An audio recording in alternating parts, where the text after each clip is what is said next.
নির্বাচনের পর হঠাৎ পিডব্লিউডি এর উচ্ছেদ ঘোষণা। মেমারিতে ৮০% ব্যবসায়ী কি সংকটে? নির্বাচনের পর অর্থাৎ পূর্ত দপ্তরের উচ্ছেদ অভিযানের ঘোষণা ঘিরে চরম উদ্বেগ ছড়িয়েছে মেমারি ব্যবসায়ীদের মধ্যে। স্থানীয়দের দাবি, মেমারির প্রায় ৮০% ব্যবসায়ী দীর্ঘদিন ধরে পিডব্লিউডির জমিতে ব্যবসা করে জীবিকা নির্বাহ করছেন।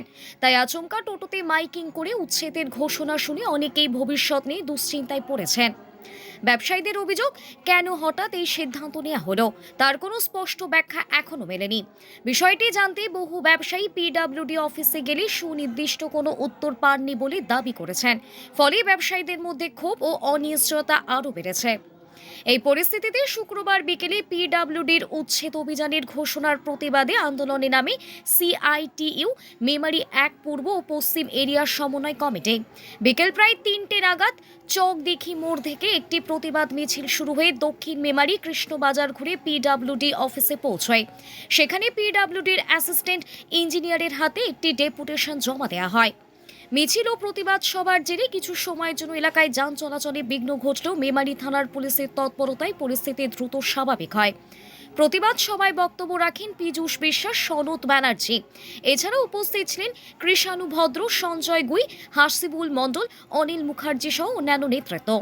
পিডব্লিউডি অ্যাসিস্ট্যান্ট ইঞ্জিনিয়ার জানান, ডেপুটেশনটি কর্তৃপক্ষের কাছে পাঠানো হবে, তবে উচ্ছেদ অভিযানের প্রকৃত কারণ সম্পর্কে তিনি কোনো মন্তব্য করেননি।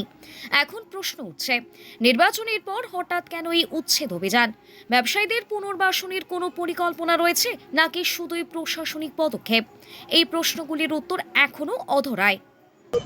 আপনারা সকলেই জানেন যে গত কয়েকদিন আগে মেমারি দেবীপুর থেকে পালসিট পর্যন্ত জিটি রোডের দুধারে পিডব্লিউডির জায়গায় যারা বসবাস করছেন বা দোকান করে ব্যবসা করছেন তাদেরকে 7 দিনের মধ্যে পিডব্লিউডির জায়গা খালি করে দেওয়ার ঘোষণা করা হয়। তার পরের দিনই মেমারি এই বিধানসভা এলাকার বিভিন্ন রাস্তায় পিডব্লিউডির রাস্তার দুধার ফাঁকা করে দেওয়ার জন্য আবার পুনরায় ঘোষণা করে।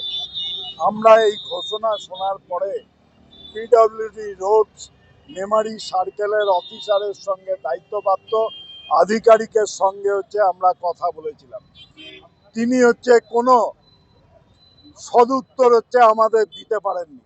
আমরা জানতে চেয়েছিলাম যে আপনারা এই ঘোষণা করেছেন কিনা। বলেছেন হ্যাঁ, ঘোষণা করেছি। আমরা জিজ্ঞাসা করেছি যে কার অনুমতিতে বা কার নির্দেশে আপনারা এই ঘোষণা করলেন। ওনারা কোনো কথা বলতে পারেন। বলেছেন আমাদের নির্দেশ এসে আমরা করেছি, কিন্তু ওনারা কোনো কারোর নাম করেননি। গোটা মেমারি এলাকায় একবারে দেবীপুর থেকে পালসিট এবং মেমারি একবারে সাতগেছিয়া ওপাশে পাড়াটি, যে ওল্ড জিটি রোড, সমস্ত এলাকায় উচ্ছেদের কথা বলা হয়, যেখানে হাজার হাজার মানুষ তারা 40-50 বছর ধরে তারা জীবন জীবিকা চালান, বিভিন্ন দোকান করে, ব্যবসা করে, হকারি করে। অনেক বস্তিবাসী মানুষ আছে, তারা বসবাস করে, তাদের কার্যত কোনো সংস্থান নেই, থাকার কোনো আশ্রয়ের ব্যবস্থা নেই। তাদেরকেও বলা হয়েছে খালি করে দেওয়া। আর এর বিরুদ্ধে দাঁড়িয়ে আমরা আজকে পিডব্লিউডি রোড মেমারি সার্কেলে আমরা ডেপুটেশন প্রদান করলাম যে এই কাজ অবিলম্বে বন্ধ করতে হবে এবং কি উন্নয়নের জন্য এই উচ্ছেদ, কি প্রয়োজনে এই উচ্ছেদ, এটা সাধারণ প্রশাসন, পুলিশ প্রশাসন, সমস্ত রাজনৈতিক দলের প্রতিনিধি, সমস্ত ব্যবসাদার যে কমিটি আছে তার প্রতিনিধি, বস্তিবাসী মানুষের প্রতিনিধি নিয়ে ওপেন ফোরামে আলোচনা হোক। সেখানে সিদ্ধান্ত হবে কি করা হবে আর কি করা হবে না। এটা আমরা যে আজকে ডেপুটেশনে আমরা বলেছি। কি আশ্বাস দিলেন উনি? বলেছেন আমার কার্যত কিছু করার নেই। আমি মাত্র একটা সার্কেলের ইন্সপেক্টর, অ্যাসিস্ট্যান্ট ইঞ্জিনিয়ার, তিনি হচ্ছে পূর্ত ভবনে বসেন, আর হচ্ছে এক্সিকিউটিভ অফিসারের অফিস কোর্ট কম্পাউন্ডে। আমি এ বিষয়ে হচ্ছে তাদের কাছে জানাবো।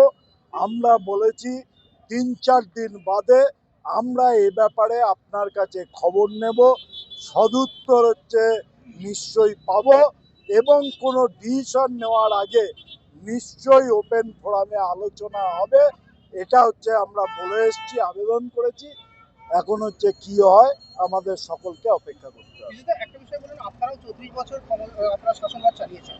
একটা বিষয় বলুন, কোনো বিজ্ঞপ্তি ছাড়া এভাবে কি মাইকিং করা সম্ভব? কোনোভাবেই সম্ভব নয়, কারণ কে নির্দেশ দিয়েছে সেটাকে আড়ালে রাখতে চাইছে পিডব্লিউডি, আর আমরা সেটাকে উন্মুক্ত করতে চাই, আপনারা কি মনে মুখোশ খুলে দিতে চাই। আমরা আমাদের মনে হয় যে বর্তমান যে সরকার, সেই সরকারের প্রতিনিধিরা এই চাপ সৃষ্টি করছেন। কেন করছেন আমরা জানি না। আপনি বললেন যে শুধুমাত্র মেমারি বিধানসভা ক্ষেত্রেই এটা প্রচার হয়েছে, এই বিষয়টি নিয়ে উনি কি বললেন? উনি বললেন, উনি কোনো কথা বলেননি, কিন্তু আমরা যতদূর জেনেছি যে একবারে অলিতে গলিতে পিডব্লিউডির রাস্তার ধারে উচ্ছেদ এরকম কোনো বিধানসভা এলাকায় ঘোষণা হয়নি, একমাত্র মেমারি বিধানসভা এলাকায় হয়েছে। এখানে স্থানীয় বিধায়কের ভূমিকা কি? আমরা জানি না, আমরা জানি না।